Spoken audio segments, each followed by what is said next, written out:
सृष्टी होती जाती दृष्टी तोची एक. प्रत्येक माणसाला आपल्या अंतःकरणामध्ये काय चाललेलं आहे ह्याचा थान पता लागत नाही, पण सुरू आहे. आणि त्या संतांनी काय केलं, अंतःकरणाचा ठाव घेतला. पिंडी तेच ब्रह्मांड म्हणजे काय, पिंडाचा ठाव घेतला त्या लोकांनी, पिंडाचा शोध लावला. आपण आपल्या पिंडाचा शोध लावतच नाही. आपल्या पिंडामध्ये जे काय चाललंय ते आपण करत राहतो. जे आपल्या अंतःकरणामध्ये, जे आपल्या मनामध्ये चालू आहे त्याप्रमाणे आपण चाललोय, आपलं मार्गक्रमच चाललंय. पण चांगलं काय, वाईट काय, सार काय, आसार काय हे कोणालाच कळत नाही. आणि चांगलं वाईट काय, सार काय, आसार काय, पाप पुण्य काय, स्वर्ग नरक काय, विवेक अविवेक काय हे ओळखण्यासाठी श्रीगुरूंना शरण जायचं असतं. आणि त्याच्यासाठी शास्त्र आहेत. आपल्याच अंतःकरणाचा काय भाग जो आहे तो आपल्याला ओळखता येत नाही, आणि त्यासाठी सद्गुरूला शरण जायचं असतो. आणि सद्गुरूला शरण गेल्यानंतर आपल्याच पिंडाचा ठाव आपण घ्यायचा असतो.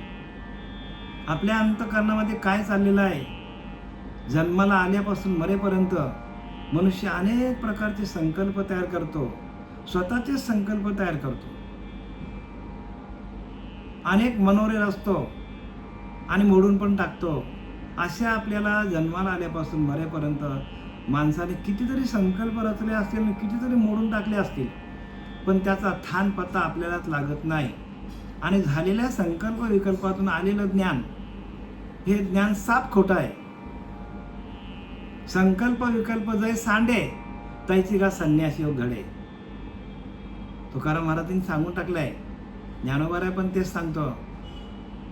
संकल्प विकल्पाची सृष्टी झाली मनाची या पोटी, ते मनच मिथ्या शेवटी साक्षी का बनू. समर्थ सांगतात बघा, संकल्प विकल्पाची सृष्टी झाली मनाची या पोटी. मनाच्या पोटामध्ये संकल्प विकल्प तयार होतात. आणि संकल्प जाय सांडे तैची गा संन्यासी योग घडे. संन्यास कशाला म्हणतात, ऐसा घेई संन्यास करी संकल्प विकल्पाचा नाश, याला संन्यास म्हणतात. आणि आपण संन्यास काय समजतो, भगवे कपडे घालणं, दाढ्या निशा वाढवणं, सगळ्या तीर्थाला भटकत फिरणं, भिका मागत फिरणं, याला आपण काय म्हणतो, संन्यास. नाही, संतांची व्याख्या वेगळी आहे. म्हणून संत त्याची देव, निमित्त त्या प्रतिमा निमित्ताला आपल्याला दिलेल्या आहेत. संतच देव आहेत.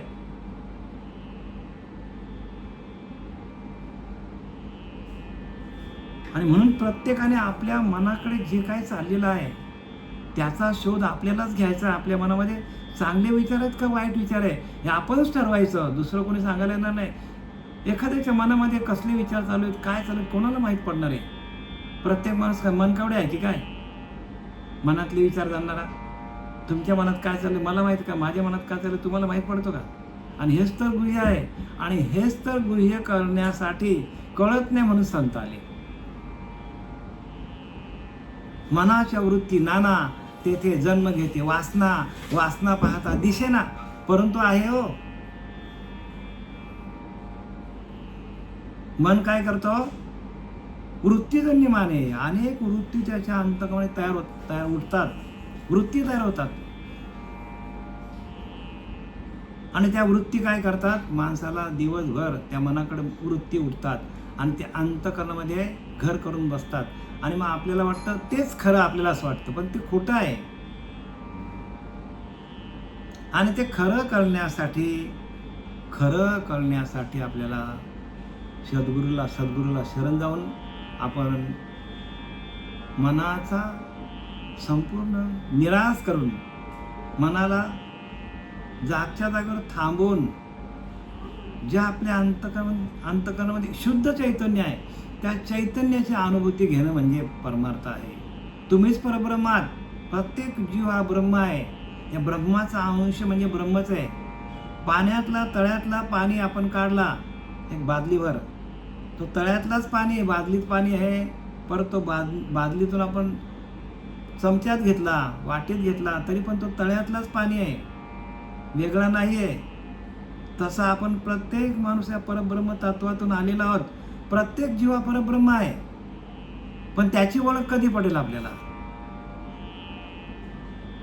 आपण ब्रह्म आहोत ही ओळख कधी पटणार आपल्याला? आणि ती ओळख पटण्यासाठी शास्त्र आहे.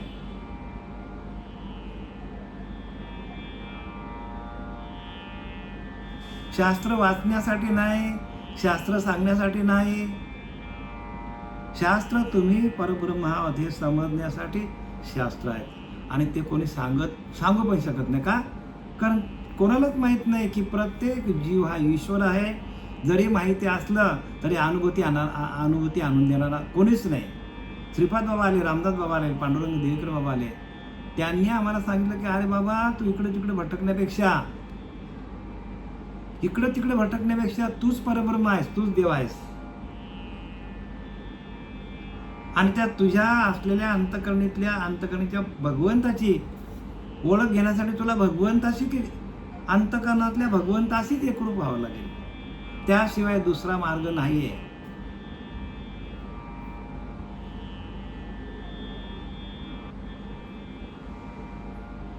अनेक मार्ग आपल्या मन काय करतो, अनेक प्रकाराने इकडे तिकडे धावत असतो, पण त्याला खरा मार्ग मिळत नाही. आणि खरा मार्ग मिळण्यासाठी संत जन्माला आले आणि त्याने आपल्याला काय केलं? ध्यानाला बसवलं, एकाग्र चित्त केलं. आणि आपल्याच अंतकरणामध्ये सुख, समाधान, शांती आपल्याच अंतकरणामध्ये आहे.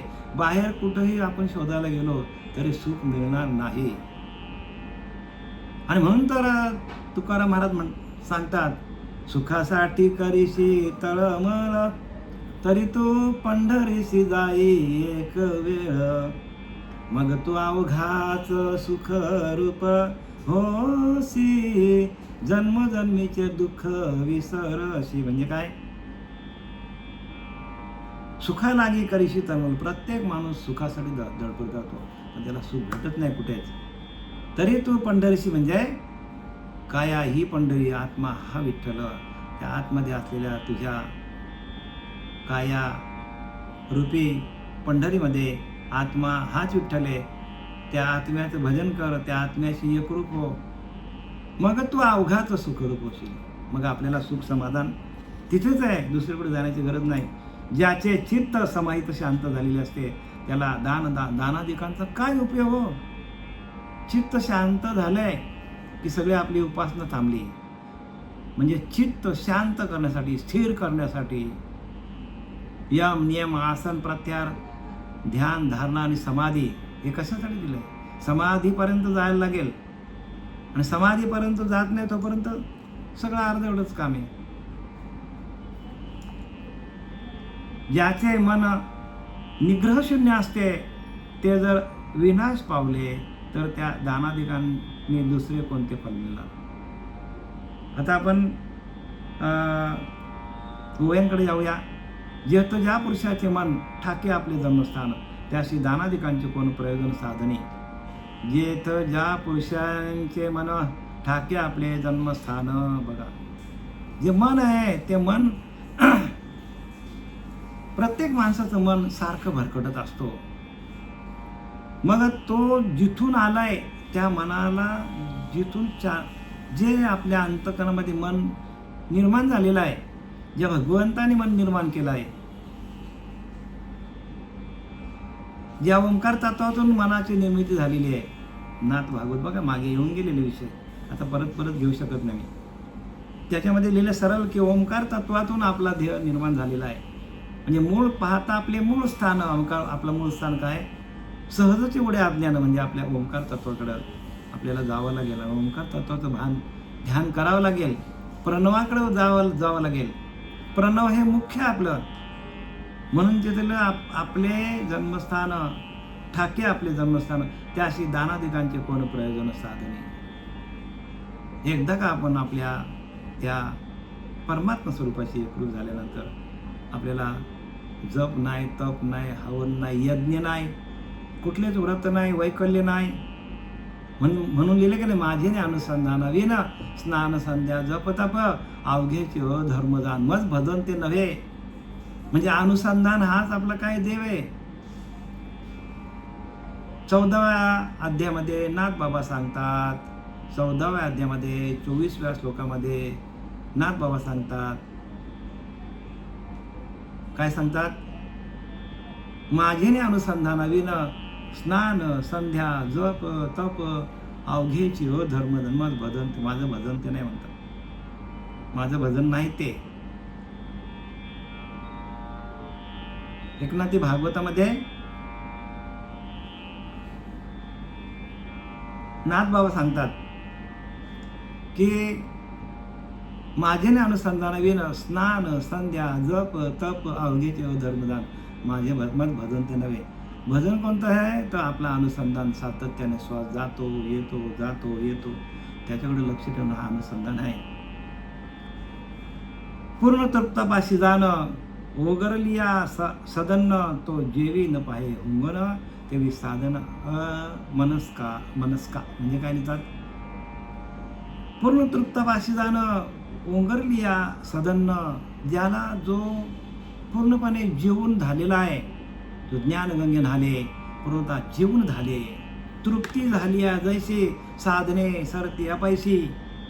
एकदा का माणूस तृप्त झाला जेवला पोटभर का त्याच्याकडे असलेली जी साधनं जी आहेत जेवण बनवण्यासाठी ती साधनं बाजूला होतात. का जेवलो आता काय काम.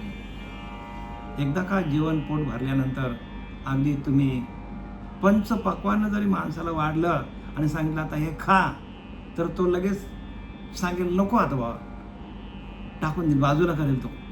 तसं नाथबाबा सांगतात पूर्ण तृप्तापाशी जाणं ओगरलिया सदन्न. अनेक प्रकारचे अन्न जरी आपण वाढलं, पक्वान्न वाढले, पंचपक्वान्न, जो तृप्त झालाय जेवून तो जेवी न पाहे हुंगून. बघा, तो जेवणाकडं डुंकून पण बघणार नाही. का बघणार नाही. पोट भरलाय आता काय बास बाबा, नको आता बास, एक लाडू नाही बास आता बाबा, म्हणजे पूर्ण. तेवी साधन अमनस्का. तसं आपण जर साधन केलं आणि आपल्या मनाकडे कुठलेच विचार राहिले नाही, कुठलेच विचार, संकल्प विकल्प आपले बाद झाले, संकल्प विकल्प बाद झाले आपले, तर मनुष्याला साधनेची गरज लागत नाही. काय लिहिलंय, काय सांगतात, तसाच मनोजय झालेला मनुष्य साधनांकडे भागत पण नाही. ज्याचा मनोजय झालेला आहे, मनोलय झालेला आहे, त्याला साधनं करायची गरज नाही. साधनं कशासाठी करायचे, मनाला स्थिर करण्यासाठी. आणि ते मन जर रामरूप झाले, मन हे राम झाले, मन हे राम झाले, मन हे राम झाले, जैसे प्रवृत्ती ग्रासूनी निवृत्ती पदाशा. निवृत्त झाला, सगळ्या प्रपंचाच्या व्यापातून माणूस निवृत्त होतो. जोपर्यंत आपण प्रपंचाकडे लक्ष आहे, संसारामध्ये लक्ष, तोपर्यंत आपले संकल्प विकल्प चालूच आहेत. आणि एकदा का माणसाचा संकल्प विकल्प थांबले, प्रपंचातून तसे प्रपंचोनी काढले, जयाचे मनची चैतन्य झाले. बघा, मन चैतन्य रूप होतो. एक देशी परी व्यापले लोकत्रय. तिन्ही लोकांना व्यापून टाकणारा मन आहे. आणि त्या मनाचंच सगळं चाललेलं आहे ते. मनोजय म्हणून जय त्रिजयत म्हणून निशान ध्यानाचे लागते. काय सांगतात ज्ञानोबा, जय त्रिजयत, जिंकलास रे जिंकलास म्हणून निशान ध्यानाचे लागते. ध्यान केला तर आपल्याला जिंकता येतो सुरुवातीला. आणि एकदा का आपण सर्व इंद्रियांना आपण जिंकलं आणि आपलं मन स्थिर झाला तर मग आपल्याला साधना करायची गरज लागत नाही.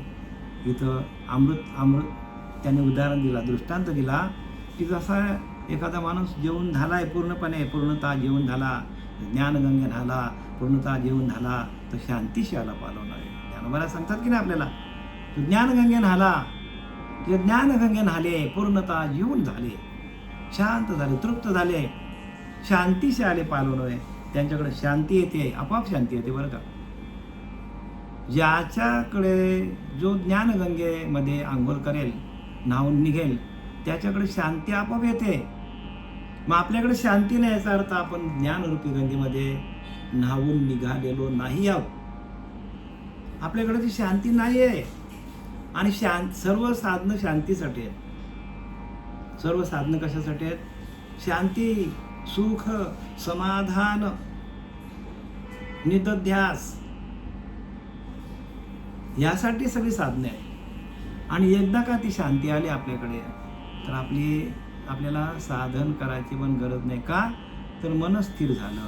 मन तुमचं स्थिर होण्यासाठी सगळी साधने आहेत. जर आपलं मन अजून भरकटत असेल, अजून प्रपंचामध्ये अडकलं असेल, अजून नातोंडामध्ये पंतोंडामध्ये सुनांमध्ये अडकलं असेल, आपल्या पतिराजामध्ये अडकलं असेल, अजून काहीतरी आपल्या अपेक्षा असतील, हे व्हावं ते व्हावं, तर आपल्याला मनोजय होणार नाही. मनाचा जय कशाने होईल तर अनुसंधान. म्हणून आपल्याला सकाळी उठून अनुसंधान किंवा साधना का दिली आपल्याला, तर मन दिवसभर भरकटलेलं असतं ते स्थिर करण्यासाठी साधना आहे. आणि एकदा का ती सवय लागली तुम्हाला साधना करण्याची आणि साधना करता करता करता करता करता करता आपलं मन स्थिर झाला, मग आपली साधना आपोआप थांबली जाते. म्हणजे चित्त स्थिर करण्यासाठी साधना आहे. प्रत्येक गोष्ट ही तुमचा चित्त तुम्हाला स्थिर करण्यासाठी, चित्ताकडे असलेले विचार स्थिर करण्यासाठी, चित्ताकडे येणारे संकल्प विकल्प थांबण्यासाठी सर्व साधना आहे. आणि आपल्याला वाटलं आपलं मन आता साधना करता करता स्थिर झालं, शांत झालं, तरच आपल्याला मनावर विजय मिळवता येतो. जैत जैत म्हणून निशाण ध्यानाचे लागते. मग आपल्याला ध्यान सहज लागतो.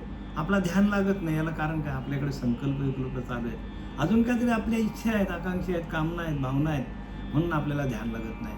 आणि त्यांच्यावर विजय मिळवण्यासाठी आपल्याला साधना करायची आहे. गंगा उतरावाया महापुरी अति प्रयासी ताफा करी, तोची पूर घोटल्यावरी ताफा अभिरी निशेष.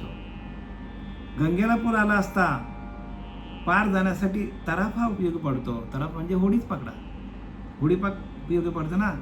पण त्या नदीचे पाणी साठले, आता होड्यांचं काय काम आहे का. म्हणजे दृष्टांत दिला नाथ बाबा, आपला दृष्टांत देतात किंवा भगवंत उद्धवाला हे ज्ञान देतात. का मनाचा आपल्याला मनाची स्थिरता करायची, तर दृष्टांत दिला. ज्यावेळेला नदीमध्ये भरपूर पाणी असतो, त्यावेळेला आपल्याला पलीकडे जायचं असेल तर आपल्याला कंपल्सरी आपल्याला त्या होडीचा, त्या नावेचा, त्या जहाजाचा उपयोग करावा लागेल, तरच आपल्याला पलीकडे जाता येईल. अन्यथा तो जहाज नसेल तर आपल्याला जाताच येणार नाही. तसं आपल्याला दृष्टांत झाला. सिद्धांत काय सांगतो ऐका. तसं आपल्याला आपल्या मनाला पूरच्या पूर येत चाललाय संकल्प विकल्पांचा. संकल्प विकल्पांचे पूरच्या पूर येत चाललेत आपल्याकडे. जन्माला आल्यापासून संकल्प चालूच आहेत. जराही मनाला आराम मिळालेला नाही. झोपलं तरी आपले संकल्प चालू आहेत. स्वप्नामध्ये आपला संकल्प चालू आहे. जागृती, स्वप्न, सुसुप्ती सगळ्या अवस्थेमध्ये आपले संकल्प चालू आहेत. मुलाचं कसं होणार, बायकोचं कसं होणार, मुलाला नातोंडांना शिकवायला पाहिजे, त्यांच्यासाठी पैसा, सगळं आपल्याकडे प्रपंचाचा ओझा पडलेला आहे.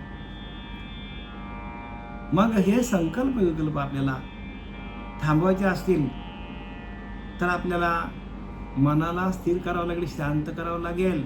आणि जसं नदीतून पलीकडे जाण्यासाठी आपल्याला जहाज होडी लागेल, तसं आपल्याला या भव नदीतून पार पाडायचं असेल तर आपल्याला काय लागेल, आपल्याला नामरूपी नौका लागेल. आपल्याला त्या नामरूपी नौकेमध्ये आपल्याला बसावं लागेल. नामरूपी नौका थोर जेणे तारिले अपार. बघा, सगळ्यांनाच तिथून नामरूपी नौकेने घेऊन गेलं. आपल्याला जर नदीला पूर आला असेल तर आपल्याला होडी पकडावं लागेल. तसं आपल्या मनाला जर सातत्याने संकल्प विकल्पाचं पूर आल्यानंतर येतातच, आलेले प्रत्येकाचे आलेले आहेत, तर आपल्याला नामरूपी नौका, त्या नामरूपी नौकेला आपल्याला आरूढ होऊन पलीकडे जाता येईल. अन्यथा दुसरा मार्ग नाहीये.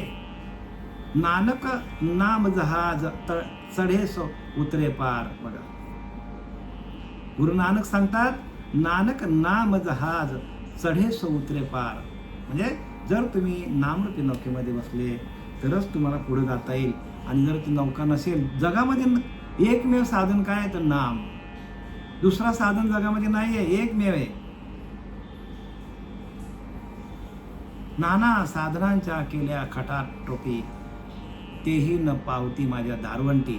अनेक प्रकारची साधनं केली, अनेक प्रकारचे काय काय केले तुम्ही प्रयोग, पण त्यातून तुम्हाला तरणोपाय नाही. नेक नामरूपी नौका आहे, त्या नौकेतूनच तुम्हाला पार पाडता येईल. आपल्याला बरंच काय सांगता येईल.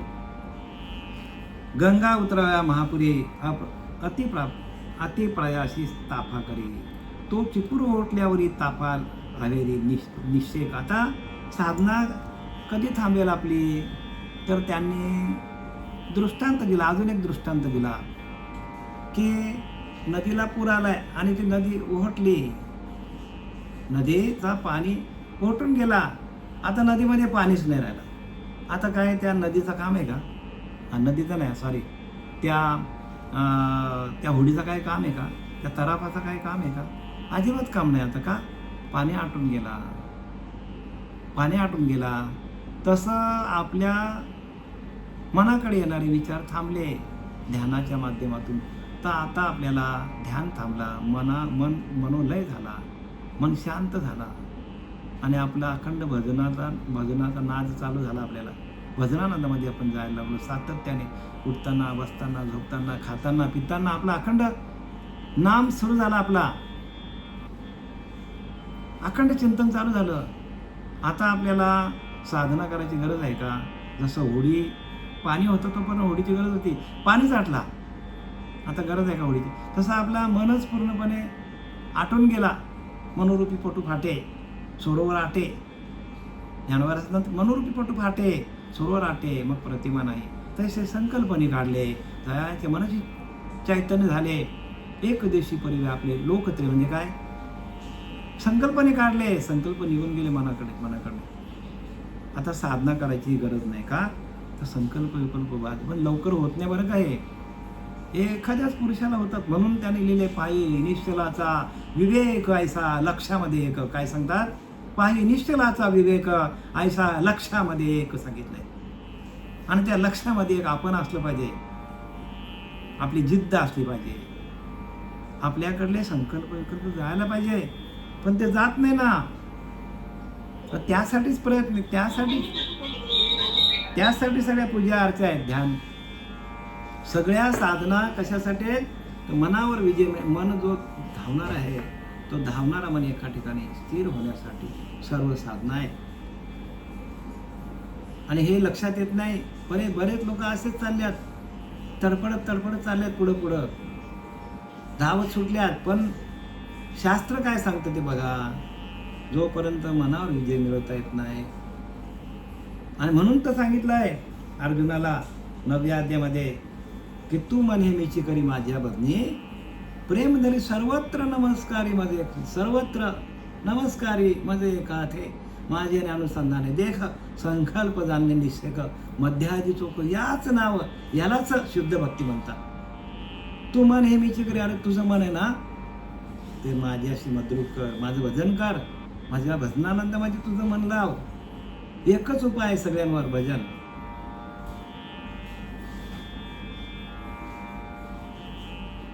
आणि त्या भजनानंदामध्ये जाणं गेलो तर मनाचं लय होईल. आणि जे भजन करत नाही, ध्यान करत नाही, त्यांच्याकडे ज्ञान जरी असलं तरी ते कुठेच कामाला येणार नाही. जाताना कुठेच कामाला येणार नाही बरं का. कारण मनाचा निग्रह होत नाही हो. मनाच्या निग्रहासाठी सर्व साधना आहे. आणि हा आपल्याला 47ला या एकमती भागवत अध्याय 23 आणि 47 श्लोकामध्ये त्याचंच विवरण दिलेलं आहे. झालेली शिवाय आपले सच्चिदानंद सद्गुरू श्रीपाद बाबा, रामदास बाबा, नारायण बाबा, रोहिदास बाबा, पांडुरंग दिवेकर बाबा यांच्या चरणी समर्पित करत आहे. पुंडलिकावर घ्यावी विठ्ठल श्री ज्ञानदेव तुकाराम पंढरीनाथ भगवान की जय. माऊली ज्ञानेश्वर जगद्गुरु जगद्वंद तुकाराम शांती ब्रह्म